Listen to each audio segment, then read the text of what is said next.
I had spent the better part of my life building a home, raising a family, and supporting the people I loved. The sacrifices were many, some of which I had never questioned. The years I spent working at the bank, providing for my wife, Emily, and later for my daughter, Tiffany, seemed like just part of being a father and husband. I didn't mind it. I was content in the belief that I was doing what needed to be done. But life has a way of showing you that the roles you play aren't always as simple as you imagine them to be. It was a Sunday morning when everything changed. Tiffany had just come out of the kitchen, hair messy from the night's sleep, and she walked over to me, her face already flushed with the tension of the conversation we were about to have. Her husband, Daniel, had made his presence known from the recliner across the room, that lazy smirk on his face as usual. I had known the moment I walked in that something was off, but I didn't expect it to unfold the way it did. Tiffany stood there, arms crossed, and she said something that made me stop in my tracks. It wasn't an accusation.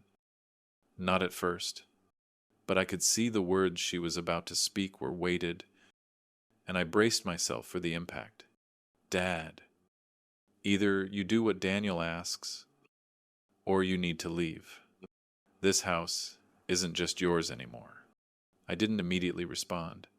For a long moment, I just stood there, my mind racing through the years of sacrifices I had made for them.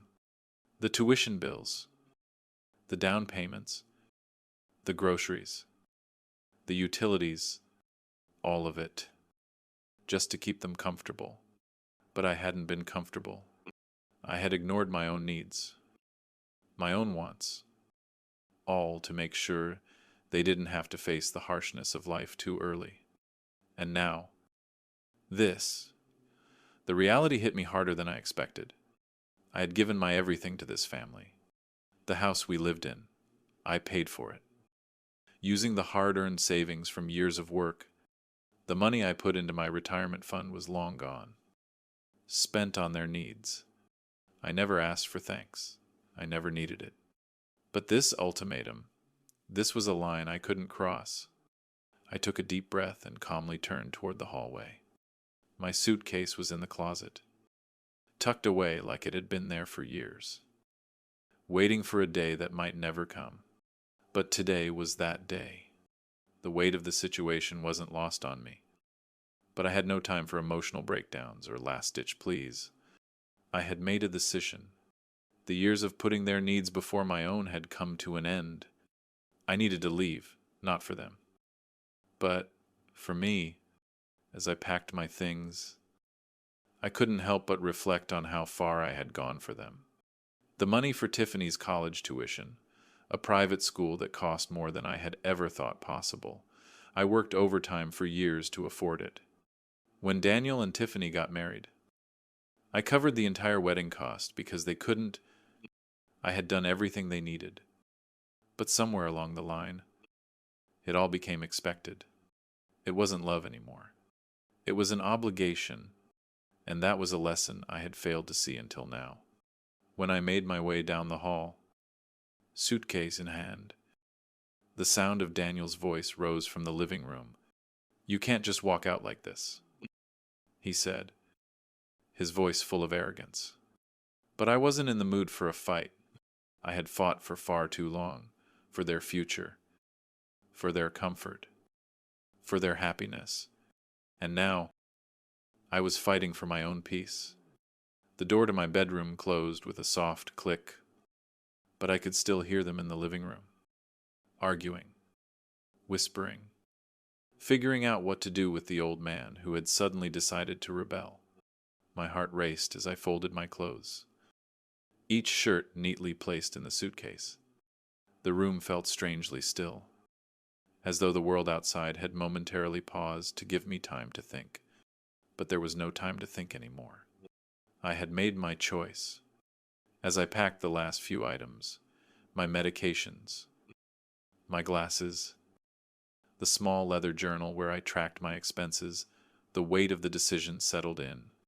Behind me, I could hear Tiffany's soft voice trying to reason with Daniel. "Dad's not going to stay if we treat him like this," she said. But the words were weak, barely holding any weight, and I realized then that she wasn't really concerned about me. She was just afraid of the mess I was leaving behind. But I wasn't leaving because of them. I was leaving because I had to reclaim my own dignity. The soft murmur of their voices faded as I grabbed the suitcase and walked down the stairs.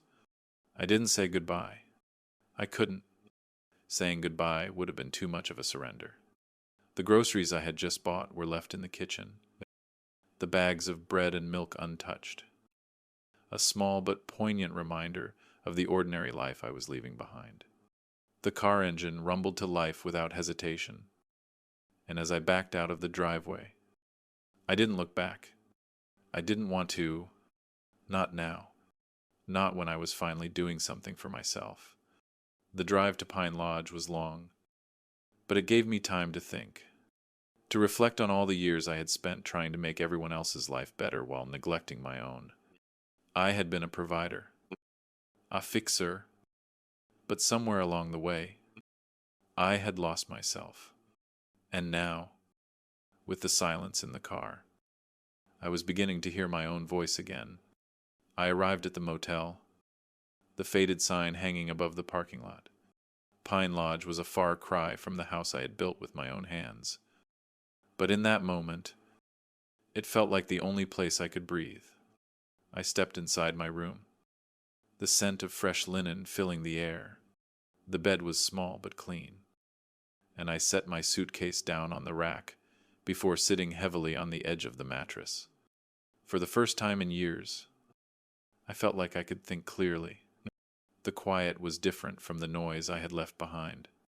This wasn't the comfortable silence of home. It was the kind of silence that allowed you to hear the truth. And the truth was, I had been a fool, not because I loved my family, but because I had let them take advantage of that love. I had thought that sacrificing my own comfort was a way to show them I cared. But what I had actually done was teach them that I would always be there to pick up the pieces, no matter how they treated me. And now, they were left to figure out what to do without me. I knew it wouldn't be easy for them. I had been their safety net, their cushion against life's hard blows. But now, they would have to learn to live without me in that role. They had to face the consequences of their actions. I had spent too many years avoiding those consequences for them. But no longer. Sitting in that tiny motel room, I pulled out my phone and began to scroll through my contacts. I wasn't making any calls yet. Not tonight. I just needed to breathe, to let everything sink in. Tomorrow would be soon enough for me to start taking control of what came next. But for tonight, I was alone, and that was exactly what I needed. The next day, I woke up to an empty room, the morning light creeping through the curtains. My phone was silent, as it had been for the past few days. Tiffany hadn't called. Daniel hadn't left any messages. And for the first time in a long time, the silence felt like freedom. I could see clearly now. The choices I had made, the path that had led me to this point. I had done everything for them. And now, they would have to do everything for themselves. It wasn't about punishment. It was about waking them up to the reality of what they had taken for granted. It was about me reclaiming my life, and I was ready to do just that. But first, I needed to take care of the details. The things I had put off for far too long, the things that would ensure my freedom wasn't just a temporary escape, it would be permanent. The night passed quietly, the only sound being the gentle hum of the motel's air conditioner. I woke up with a sense of peace I hadn't felt in years. The weight of the decision I'd made the day before was still fresh, but it wasn't oppressive anymore. It was liberating. I sat up in the small bed, the sheets still warm, and for a brief moment, I let myself enjoy the stillness. The world outside wasn't rushing at me. There was no one demanding anything, no bills to pay, no phone calls to return. Just me, and the calm, quiet assurance that I had done what I needed to do.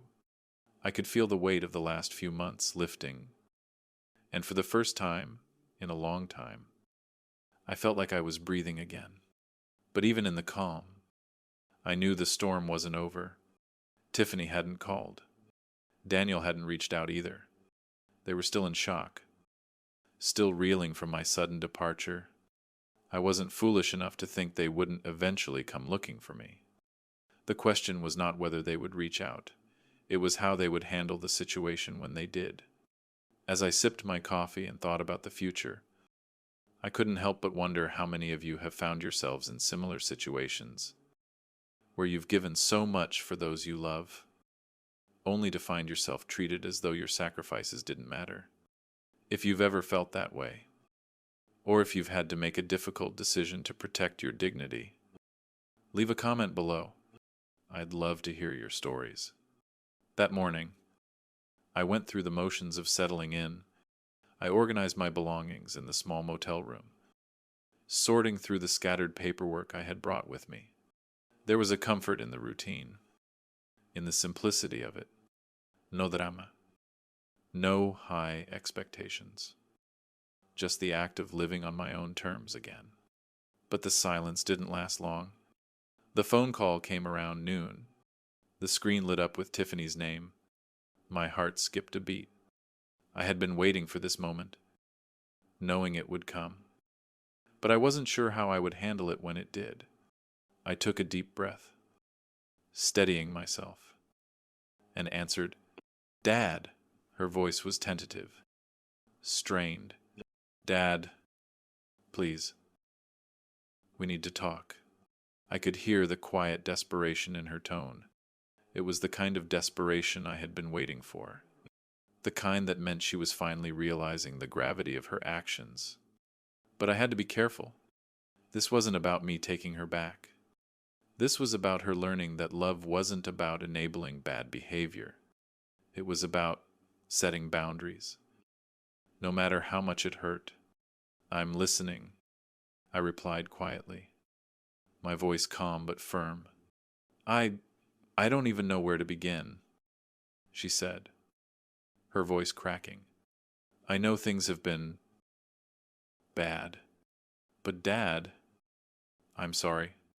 I've been horrible to you. And Harry has, too.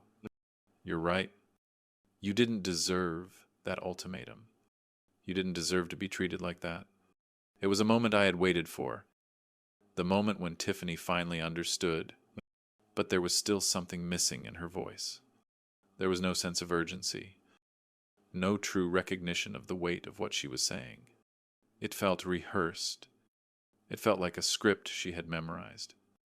But I wasn't about to be fooled. "I appreciate you saying that, Tiffany, but saying sorry isn't enough anymore. I've done everything for you both, from the day you were born to every decision I've made since, and I've never asked for anything in return. But this is where I draw the line." I could hear her sigh on the other end of the phone, as if the truth had finally settled in, and she was beginning to realize just how deep the hole had become. "I know, Dad. I understand. I want to fix this. I want to make it right. I don't want to lose you." "Then start by telling the truth," I replied, my tone unwavering. "You and Daniel have been living off of me for far too long, and you both need to take responsibility for your actions. For once, I'm not a bank. I'm not a safety net. You can't keep taking and taking, without any consideration for what I need." There was a long pause. For a moment, I thought she might hang up, might retreat into her familiar role of the victim. But then she spoke again. Air voice, quiet but resolute. "I'll tell the truth. Dad, I'll tell everyone what you've done for us. I'll tell them what we've put you through." "Good," I said, nodding, even though she couldn't see me. But it's not just about words, Tiffany. It's about action. You need to show me that you can stand on your own without relying on me. That's the only way things will change. We ended the conversation with an agreement. She would go to the church on Sunday and publicly acknowledge the sacrifices I had made for them. It would be a start. At least a small, tentative step toward regaining the respect that had been so easily forgotten. But even as I ended the call, I couldn't shake the nagging feeling that this was just the beginning of a long, hard road. Tiffany had a lot to prove, and I wasn't about to be taken in by empty promises. As I hung up the phone, I couldn't help but think about how many of you watching this have ever been in a similar position where your kindness was taken for granted, or where your generosity became expected rather than appreciated. If you've ever been in that situation, leave a like and share this story with someone who might need to hear it. Maybe you're in the middle of a tough decision like I was. Maybe you've been setting boundaries and struggling to keep your ground.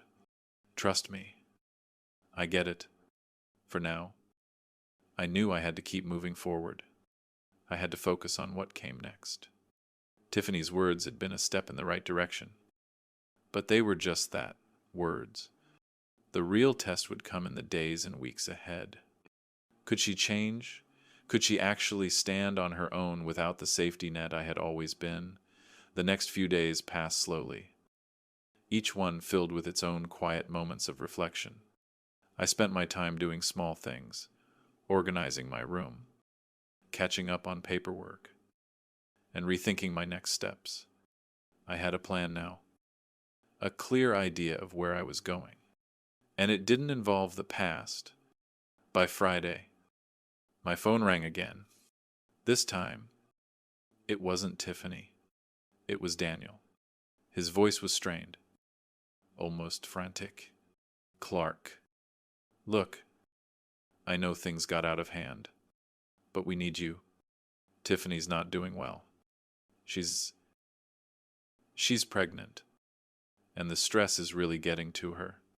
We're trying to work things out, but it's hard without you here." I paused for a moment, processing his words. Tiffany was pregnant. It made sense. In a twisted sort of way. A new crisis. A new reason to manipulate. But I wasn't about to fall for it. "Daniel, I'm sorry, but I'm not going to be manipulated anymore. Tiffany needs to figure things out for herself. And so do you." His voice dropped. No longer the bravado of a man used to controlling situations, but a man who had lost his grip. "I get it, Clark. I really do. I just need you to understand. We're not trying to take advantage of you anymore." I didn't respond right away. Instead, I sat in the silence, letting his words hang in the air.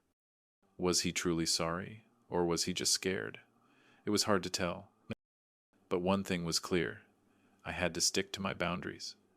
I had to follow through, no matter how uncomfortable it got. "Goodbye, Daniel," I said quietly, hanging up the phone before he could respond. There was nothing left to say. The days leading up to Sunday passed quickly. I could feel the pressure mounting, both from Tiffany and from myself. The choice she had to make was coming, and I knew it was going to be a defining moment in our relationship. Would she step up? Or would she continue down the path she had been walking all these years? But as I sat in the diner that Saturday morning, waiting for her to arrive, I felt a strange sense of calm. I had done everything I could. The rest was up to her. I'll be back here on Sunday, in the same seat, watching as Tiffany makes her choice. Will she tell the truth? Or will she keep hiding behind excuses? I'm not sure. But one thing is certain, the story is far from over, and I'll be here to see how it ends. If you've enjoyed following along with this story, don't forget to hit that like button, subscribe, and leave a comment about your own experiences. Have you ever had to set boundaries like this? Share your thoughts. And let's continue this conversation.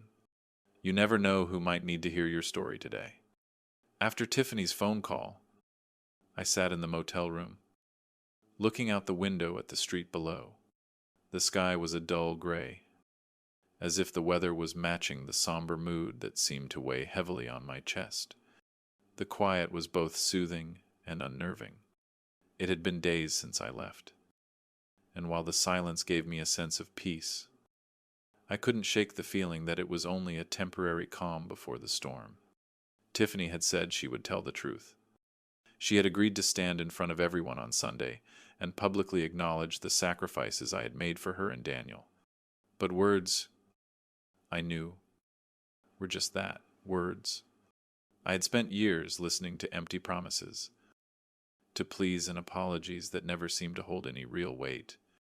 This time, things had to be different. I couldn't allow myself to fall into the same old patterns of enabling. If Tiffany truly wanted to make things right, she had to prove it, not just say it. I had taken that first step in reclaiming my life when I packed my bags and left that house. But leaving was just the beginning. Now came the harder part, making sure that I didn't allow myself to be dragged back into the cycle of guilt and manipulation. The truth was, I was done being the safety net for a family that had forgotten what respect meant. As I sat there, I thought about the past few days. I had taken action. I had started the process of cutting ties, financially and emotionally. With Tiffany and Daniel, the mortgage payments, which I had been dutifully covering for the past few years, were now canceled. The credit card bills, the car insurance, all of it was no longer my responsibility. I wasn't going to be their ATM anymore. No matter how much they might plead or try to guilt me into helping, it wasn't just the financial aspect that weighed on me. It was the emotional toll. I had spent so many years convincing myself that my sacrifices were necessary, that I was being a good father, a good husband. But I hadn't realized how much of myself I had given away in the process. Every penny I handed over, every favor I did, was slowly chipping away at my own sense of self. I had become a tool to be used, a source of money and security, but never a person worthy of respect. And that had to change. But despite all the clarity I had, there was still a part of me, a small, nagging part, that worried about Tiffany. She was my daughter. After all, the little girl who used to run to me with scraped knees, the one who would sit in my lap and tell me all her dreams. How had it come to this? How had she become someone who could stand by and watch her husband disrespect me without saying a word? The answer, I knew, was complicated. It wasn't just one thing. It was years of small compromises, of letting the lines between what was right and what was comfortable blur, but no more. And now, I had to let her face the consequences of those choices. I couldn't be the one to clean up the mess anymore. She had to do it herself. As the days passed, I kept busy with the small tasks that filled my time. I walked around the town, familiarizing myself with the area. I took in the local cafes, the quiet streets, the slower pace of life. It was a stark contrast to the chaos I had left behind in Toronto. Here, no one knew me. No one expected anything from me. It was a strange but freeing sensation. Still, I couldn't escape the feeling that I was waiting for Tiffany to follow through on her promise, waiting for the confrontation that I knew would come. She would have to face me eventually. The house, the mortgage, the debts, it was all part of the larger picture. But what really mattered now was her willingness to take responsibility for her actions. Sunday morning arrived, bright and cold. I dressed slowly, choosing a simple shirt and jeans. Nothing too formal. I didn't need to dress up for this. This wasn't about appearances. It was about the truth. And that was something I wasn't going to hide behind. I grabbed my keys, left the motel room, and drove to the church. The familiar town square passed by in a blur, and before I knew it, I was parking outside St. Mark's Lutheran Church. As I walked inside, I felt the eyes of the congregation on me. They had all heard the rumors. No doubt, they had heard the whispers, the stories about the broken relationship between a father and his daughter. But today, the truth would be told. No more secrets. No more lies. I took my seat in the back, waiting. I didn't want to be the center of attention. This wasn't about me. It was about Tiffany. It was about her showing up, standing tall, and telling the truth. The service began as usual, with hymns and scripture, but there was an energy in the air, a tension that I could feel even from my seat. People were waiting for something. They knew something was going to happen. But what exactly? They didn't know. Finally, the time came for testimony. The pastor, Pastor Williams, called for anyone who wanted to share, and there, in the back, I saw Tiffany stand. My heart beat faster. She walked down the aisle slowly, her steps hesitant but steady. She reached the podium, took a deep breath, and began to speak. I have something important to say, she started, her voice soft but clear. For the past few years, my father, Clark Miller, has supported my husband and me financially. He paid for my college education. He paid for our wedding. He paid for our mortgage when we couldn't make the payments. He did all of this without complaint. But instead of being grateful, I treated him poorly. I took him for granted, and I allowed my husband to disrespect him without stepping in to stop it. The room was silent. No one moved. No one spoke. Tiffany's voice faltered for a moment, but she continued. My dad never asked for anything in return. He never asked for praise or recognition. He just wanted to be treated with respect, and I failed him. I gave him an ultimatum: either obey my husband's demands or leave. And he left. He walked away, and I realized too late that I had lost him. She paused, wiping away a tear, and looked out over the congregation, her eyes meeting mine. Dad, I'm sorry. I'm so sorry for everything I've put you through. I took your kindness for granted, and I'm ashamed of how I treated you. The words were difficult for her to say, but they were the truth. And in that moment, I saw the daughter I had raised, the one who used to come to me with a smile, not the woman who had turned her back on me. There was something real in her apology, something that made me believe she was finally ready to change. I stood up slowly, my heart pounding. I wasn't sure what to do next. This wasn't about forgiveness. It was about whether she was truly ready to change, whether she was going to take responsibility for her actions. I walked down the aisle, slowly but steadily, and I reached the front where she stood, without saying a word. I placed my hand on her shoulder. It was a simple gesture, but in that moment, it meant everything. She looked up at me, tears streaming down her face. Dad, please, she whispered. Can you forgive me? The question hung in the air, unanswered. I didn't know what the right answer was, but I knew that this moment, this acknowledgement of the truth, was the first step, whether we could rebuild our relationship from here. I didn't know, but I was willing to give her the chance to prove it. I turned and walked out of the church, the weight of the past few weeks still heavy on my shoulders. But something had shifted. Tiffany had taken the first step.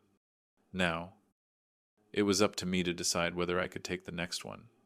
As I sat down on the steps outside, I felt a sense of peace, but it was tempered with uncertainty. The future was still unknown, but one thing was clear: the truth had been spoken, and now we could all begin to move forward.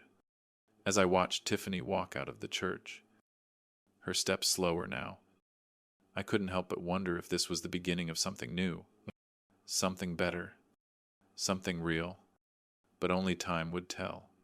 If you've ever found yourself in a situation where you had to make the difficult decision of setting boundaries or holding people accountable, I'd love to hear your story. Drop a comment below.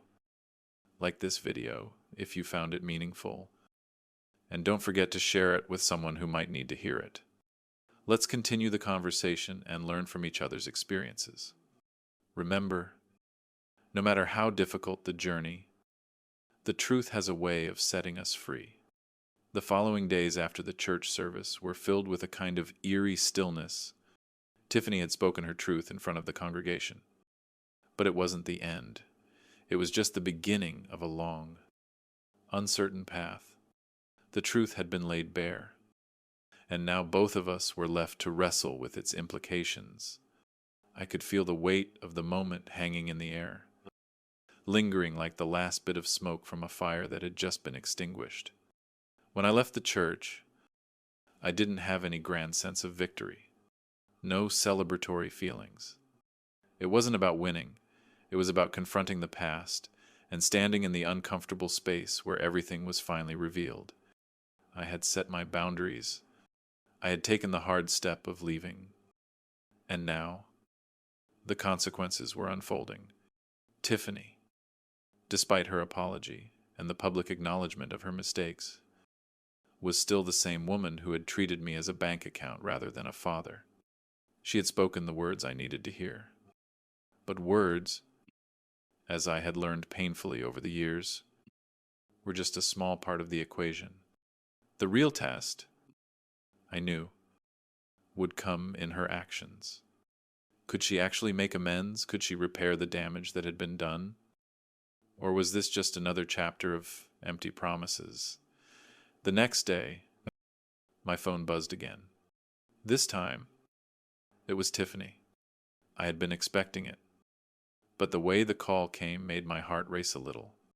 It wasn't the pleading, desperate tone I had gotten used to, nor the accusatory words that had stung in the past. This was different.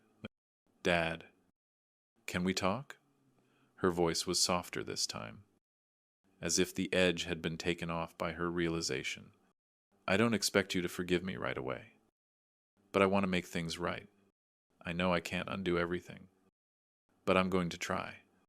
I leaned back in my chair, my fingers tapping the edge of the table. I was silent for a moment, letting her words sink in. It wasn't about forgiveness right now. It was about sincerity. And sincerity was something I hadn't seen from her in a long time.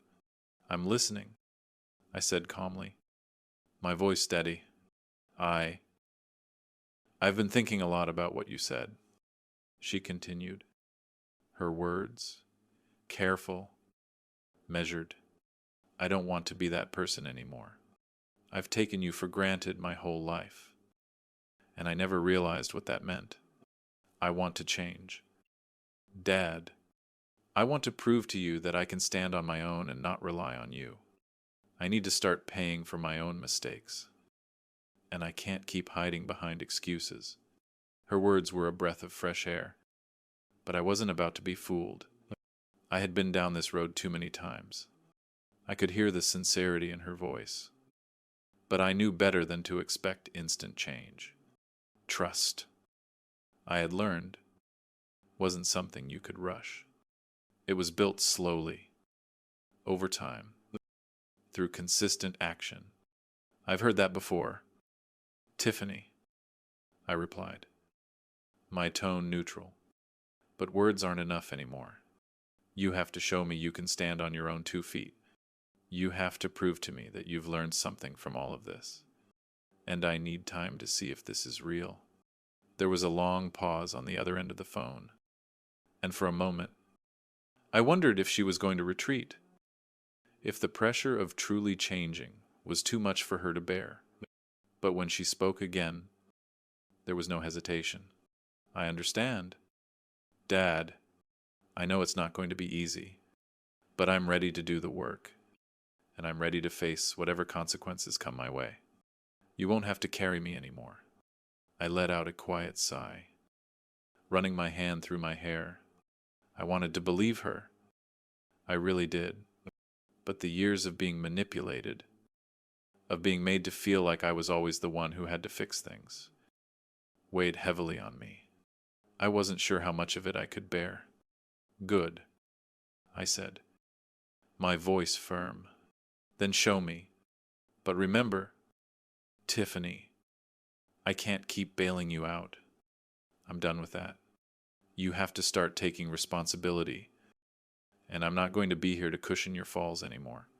She thanked me, and we ended the conversation. It was the longest, most honest conversation we'd had in years, but the road ahead wasn't going to be easy. I knew it wouldn't be a smooth transition, but perhaps this was the first time in a long time that I felt like there was a glimmer of hope for us. The following days were filled with a strange sort of anticipation. I had made it clear that I would not go back to the old dynamics. But Tiffany was trying. I saw it in the little things she did. She started sending me texts about her progress. Small victories that meant a lot. She was paying off her debts, taking responsibility for her own financial mess. It wasn't perfect, but it was something. But as much as I wanted to believe in this newfound version of Tiffany, I couldn't let go of the nagging doubt that lingered. Was this real, or was she just trying to manipulate me into letting her back into my life? I had to keep my guard up. I wasn't going to fall into the same trap again. Trust had to be earned. A few days later, I got a call from Detective Morrison. I had been working with him on some of the issues surrounding Harry's fraudulent loan attempts and his growing gambling debts. He had promised to keep me updated. And he did. Just as he always had. Clark, I've got news, Detective Morrison said, his voice tight with urgency. We've got Harry cornered. He's been trying to flee town, but we've got his movements tracked. I need you to stay out of it for now, but I want you to be aware that things are escalating. The words hit me harder than I expected. Harry was desperate. And when a man like Harry gets desperate, there's no telling what he might do. The restraining order I had filed still stood, but the reality was that I had no idea what lengths Harry might go to in order to avoid facing his debts. Thank you for keeping me informed, I said, my voice steady, despite the anxiety bubbling up inside me. I'll stay out of it, but if he comes near me or Tiffany, I won't hesitate to take action. I understand. We're monitoring the situation closely, he replied before ending the call. I sat there for a long moment, the weight of it all sinking in. Tiffany had started to change. She was taking responsibility for her actions. But Harry was still the same man who had tried to steal from me, who had manipulated me for years. And as much as I wanted to believe that Tiffany was truly changing, the reality was that Harry was still in the picture, and Harry's desperation made him dangerous.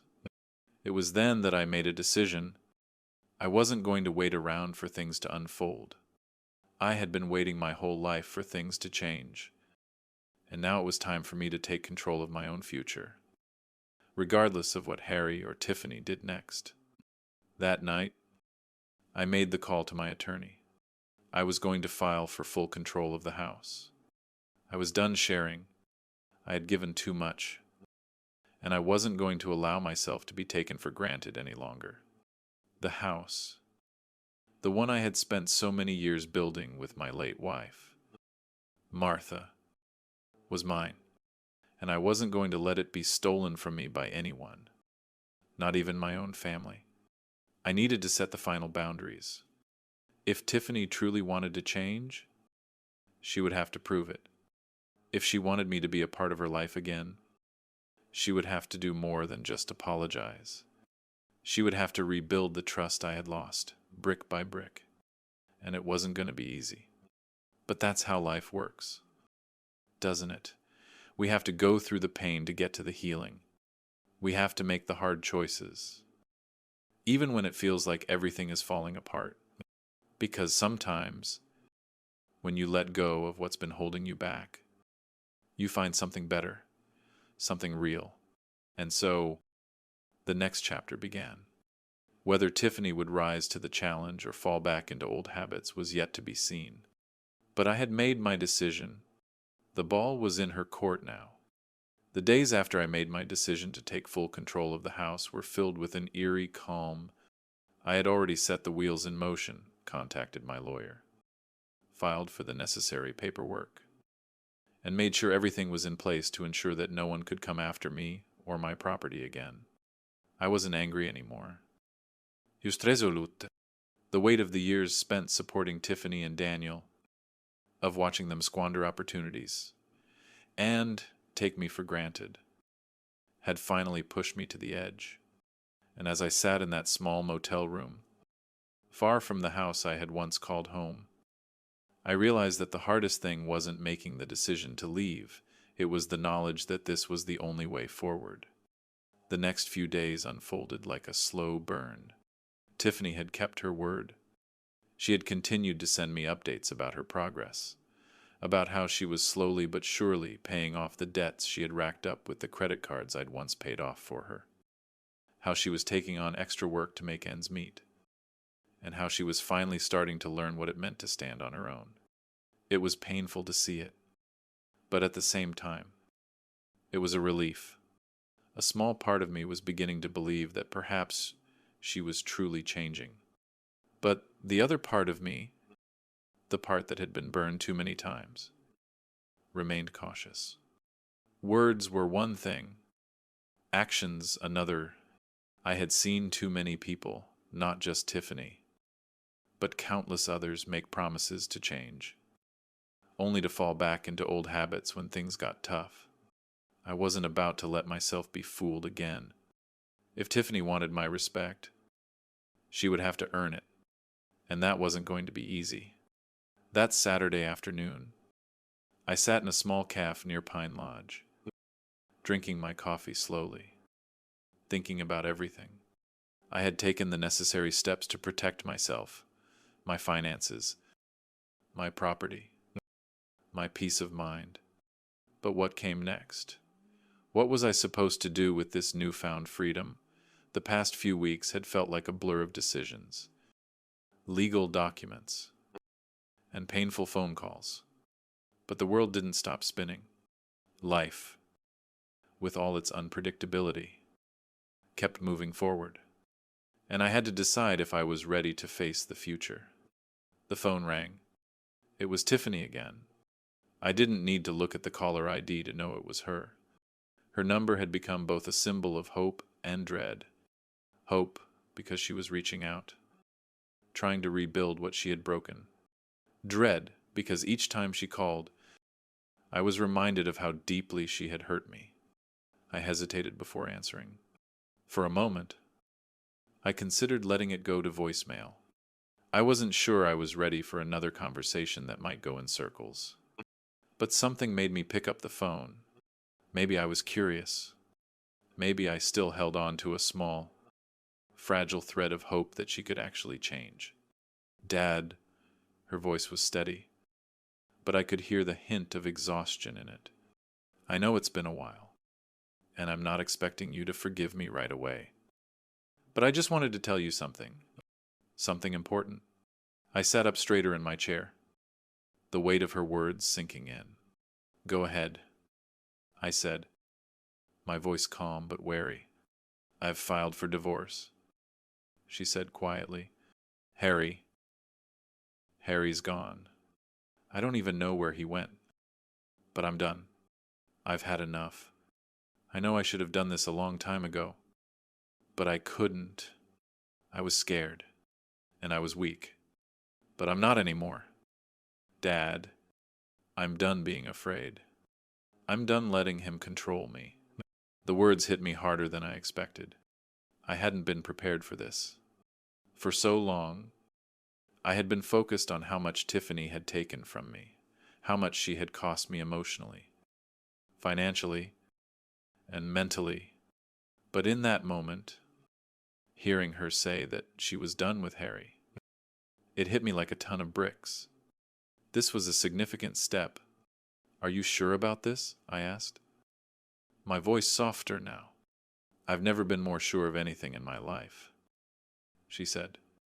I've been living in this haze for years, pretending everything was fine, convincing myself that I could fix things if I just kept giving, but I can't do it anymore. I can't keep running away from the truth, from what I've done, and I don't want to do it to you anymore. I've hurt you so much. Dad, I don't know if I'll ever be able to make up for it, but I want to try. I want to show you that I'm not the person I was. The tears I had held back for so long threatened to spill over. I didn't know what to say. I wasn't sure if I was supposed to say anything. There was a lump in my throat. And I just listened. Tiffany was finally talking to me like an adult. She wasn't blaming anyone else for her mistakes. She wasn't looking for sympathy. She was taking responsibility for her actions. For the first time in years, I felt like I was hearing the real Tiffany. Dad, she continued, her voice breaking. I know it doesn't change anything. I know I can't just undo the damage I've done. But I need you to know that I'm not the same person I was before. I'm changing. I'm going to keep changing.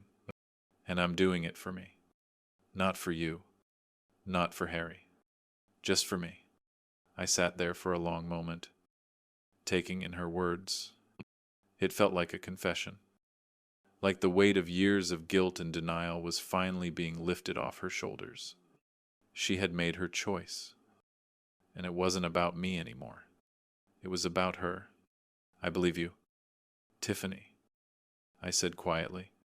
But you need to understand that trust has to be rebuilt. It's not going to happen overnight.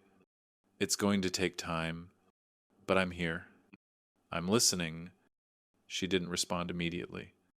Instead, I heard her take a deep breath. I know, Dad, and I'm okay with that. I'll take as much time as it takes. Just thank you. Thank you for not giving up on me. The conversation ended with no grand gestures, no promises of immediate change. But something had shifted. For the first time, in a long time, I felt like Tiffany was speaking from a place of genuine growth. It wasn't perfect, and it wasn't easy, but it was progress. It was a start. Later that evening, I sat down with a cup of coffee, my mind still processing everything. Tiffany was starting over. She was leaving behind the toxic relationship with Harry and, for the first time, standing up for herself. But as much as I wanted to feel happy for her, a small part of me was still unsure. Could she really change? Could she rebuild everything she had destroyed? Or was this just another temporary fix? And then, the thought hit me. This was her journey. It wasn't mine to fix anymore. I had done all I could for her. Now, it was up to her to prove to herself, and to me, that she was ready to live the life she deserved. In the coming days, I heard from Tiffany a few more times. Each conversation was a small step forward. She was taking charge of her own finances, finding a place to live, and even seeking counseling to help her work through the emotional scars from her marriage. Slowly, she was becoming the woman I had always hoped she would be: strong, independent, and responsible. But it wasn't just Tiffany who was changing. I was, too. I realized that as much as I wanted her to heal, I needed to heal as well. I needed to find peace in the decisions I had made, to stop living in the shadows of my past mistakes. I was starting a new chapter, just like Tiffany. It wasn't going to be easy, and I knew there would be bumps along the way. But for the first time in years, I felt like I was finally in control of my own life again. And that, in itself, was a victory. The days following my conversation with Tiffany felt like a fog slowly lifting. It wasn't sudden. There was no moment of clarity where everything in my life became crystal clear. But there was a steady shift in the atmosphere. Tiffany had spoken the truth. Not just to me, but to herself. The change in her wasn't just about the words she said, it was about the actions she was taking to make things right. I had always believed that words were easy. Anyone could say anything. But it was the follow-through that really mattered. She was following through, but I was still walking a thin line, hesitant to fully invest my emotions again. Trust is a fragile thing. And even though Tiffany had made progress, there was still a part of me that couldn't shake the past, the years of feeling used, the countless times I had allowed myself to be taken for granted. The weight of those years wasn't something I could simply forget. It would take time. And I knew that the more I thought about it, the more I realized that this was a turning point for both of us. For Tiffany, it was an opportunity to rebuild not just her relationship with me, but also her own sense of self. For me, it was about reclaiming my independence and learning to live without the weight of guilt. For both of us, it was a chance to redefine what family meant and how we could move forward with healthier, more honest boundaries. And then, just as I was beginning to settle into this new life, I received another call. It was from Tiffany again. But this time, her voice was different. There was an edge to it, a sense of urgency I hadn't heard before. "Dad," she said, almost frantic, "I need your help. I can't do this alone.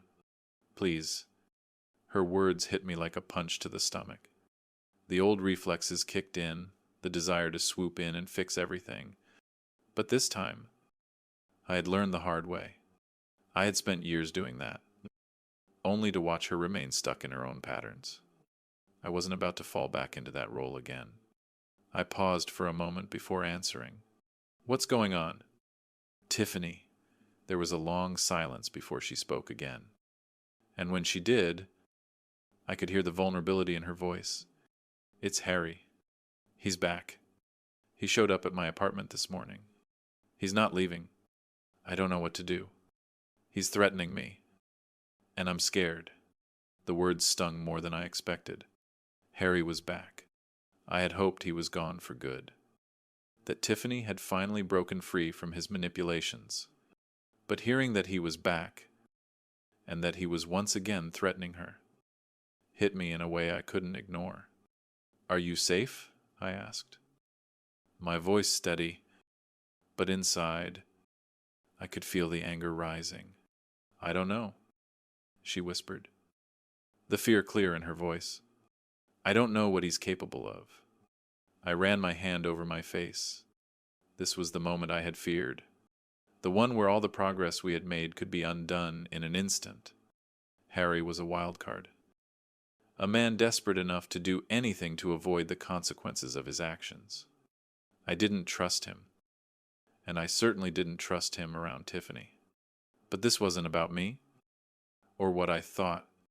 It was about her, and whether she was truly ready to stand on her own.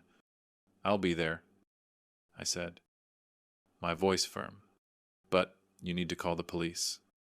Tiffany, you can't handle this alone." "I'm scared," she said softly. "What if he tries to hurt me?" "He won't. I'll make sure of it," I assured her. "But you need to take the first step. I can't do everything for you anymore. You have to take control of your own life."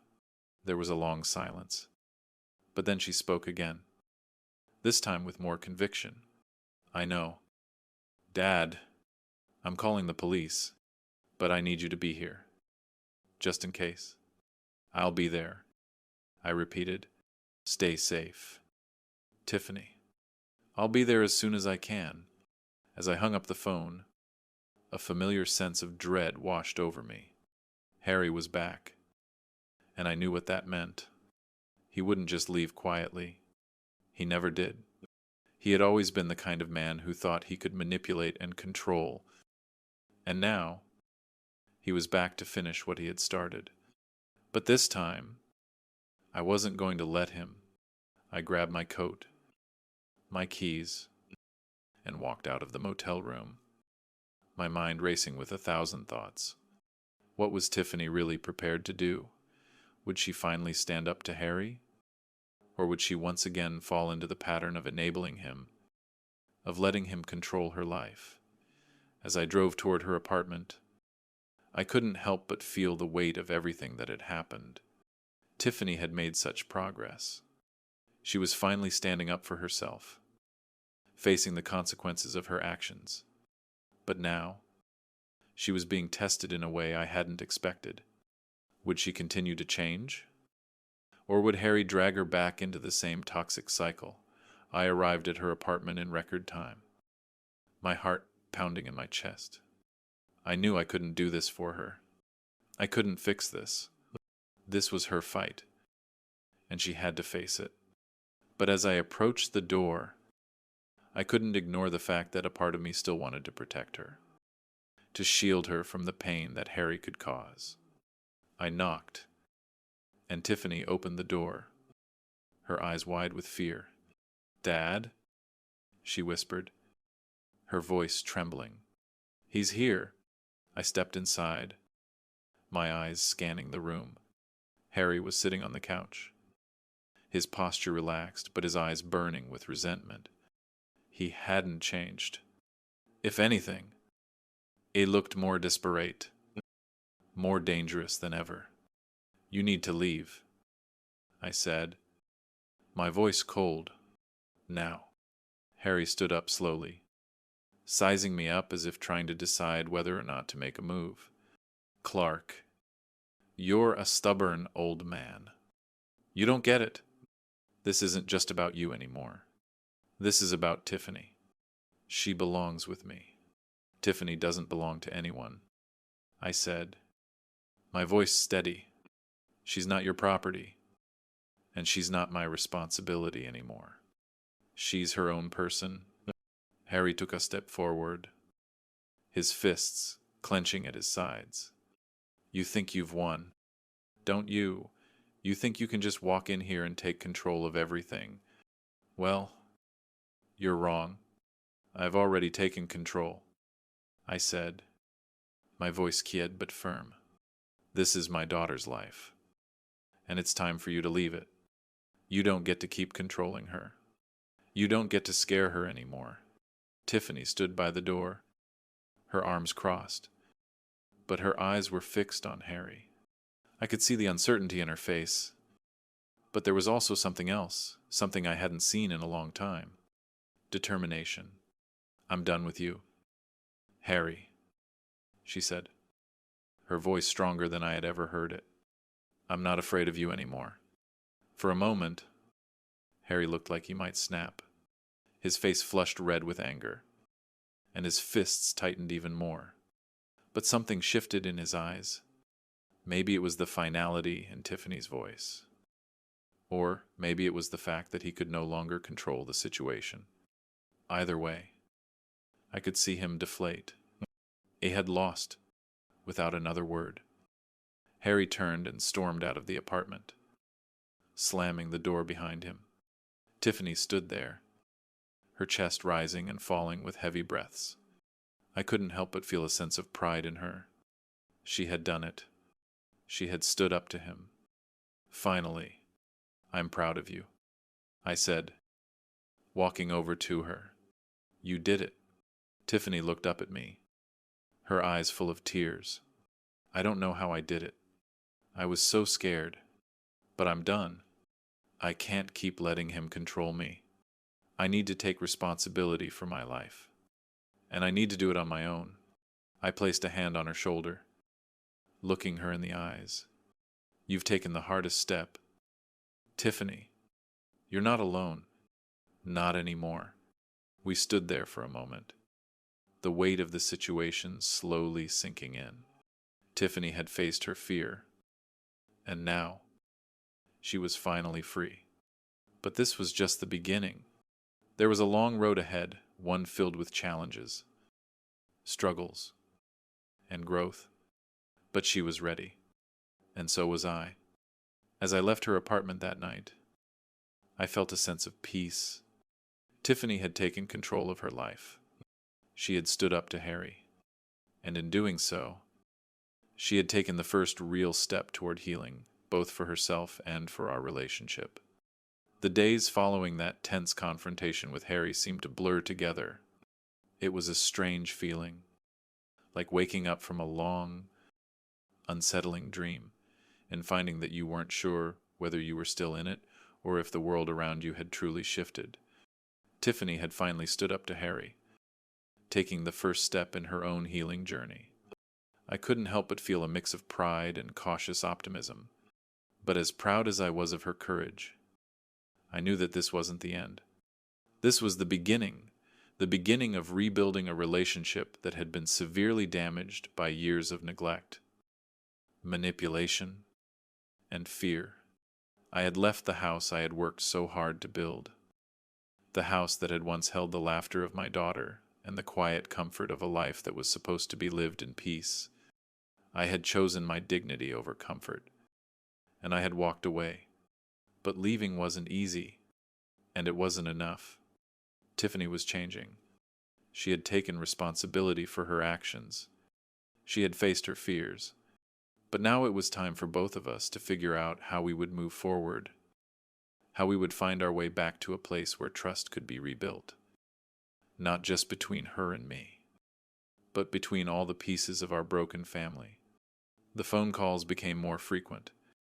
At first, it was Tiffany reaching out to update me on her progress. It wasn't just the simple things, like paying off debts or working extra hours. It was the deeper stuff, the things she hadn't shared before, the moments when she doubted herself, when she wondered if she was making the right choices.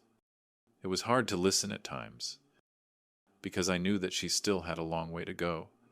But I also knew that this was part of her growth. There was no shortcut to healing. No easy way through the mess we had created. She was doing the hard work, and that was what mattered. And then, one day, Tiffany called me with something that took me by surprise. "Dad, I've been thinking a lot about the house," she began, her voice unsure but steady. "And I want to make things right. I know you've been supporting us for so long, and I've realized that I need to take full responsibility for the house. I don't want you to feel like you have to pay for everything anymore. I want to do this on my own. I want to buy the house from you." I was stunned. For a moment, I didn't know what to say. Part of me had hoped she would eventually come around to this idea, that she would realize the importance of standing on her own 2 feet. But to hear her say it, to hear her actually take that step, was something I hadn't expected. "Tiffany, are you sure about this?" I asked, my voice tight with emotion. "This is a big decision. You're not just taking responsibility for the house. You're taking responsibility for everything. And that's not easy." "I know, Dad, but I'm ready. I've been saving money, and I've been working with a financial advisor. I want to make it happen. I want to prove to you that I can handle it." The words she spoke were different this time. There was no hint of the entitlement that had been so prevalent in her earlier years. There was no expectation that I would just give her everything she wanted. This was the Tiffany I had been hoping for, the one who understood the value of hard work, the one who had learned that nothing in life comes for free. "I'm proud of you," I said quietly. "But you have to understand that this is going to take time. It's not going to happen overnight. But if you're ready to take on this responsibility, then I'll help you however I can." The decision to sell the house to Tiffany wasn't one I made lightly.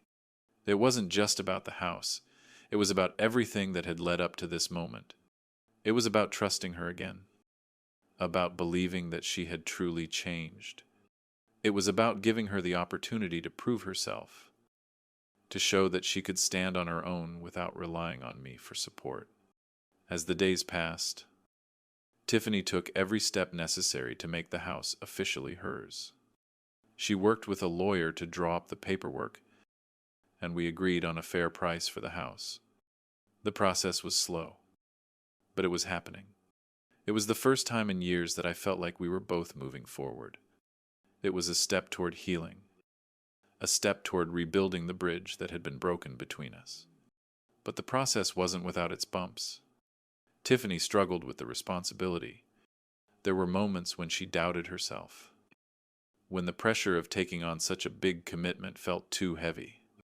There were times when she felt like giving up, like it would be easier to just let me handle it all.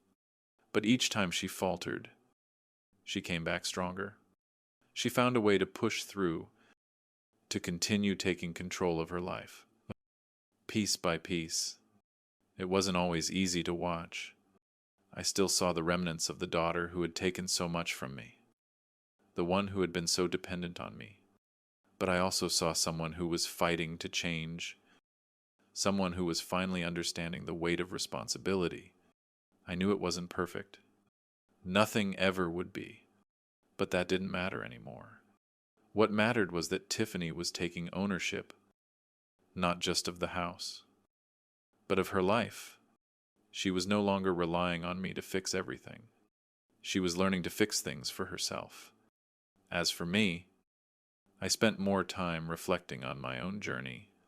I had walked away from the life I had known, the home I had spent years building, and I had given up the comfort of routine.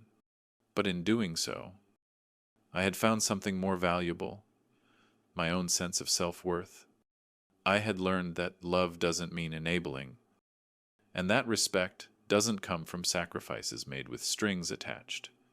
I had learned to set boundaries, to protect my own peace, and to trust that my life wasn't defined by my ability to fix everyone else's problems. In the quiet moments, I began to enjoy the freedom that came with living life on my own terms.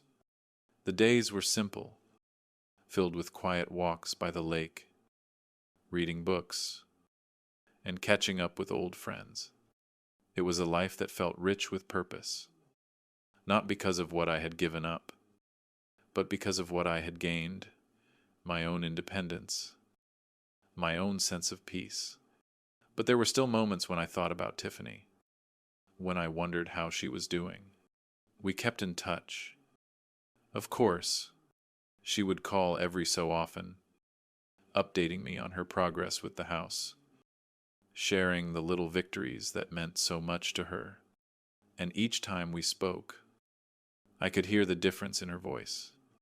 It wasn't the voice of the daughter who had once taken everything for granted.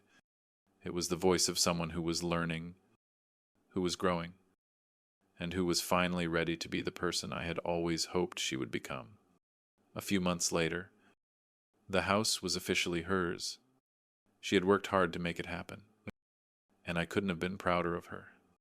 We stood outside the house together, looking at the place that had once held so many memories, both good and bad. It was a symbol of everything we had been through, and everything we had overcome. I did it, Dad, she said, her voice filled with emotion. I really did it. You did, I replied, my heart swelling with pride. You've come a long way, Tiffany.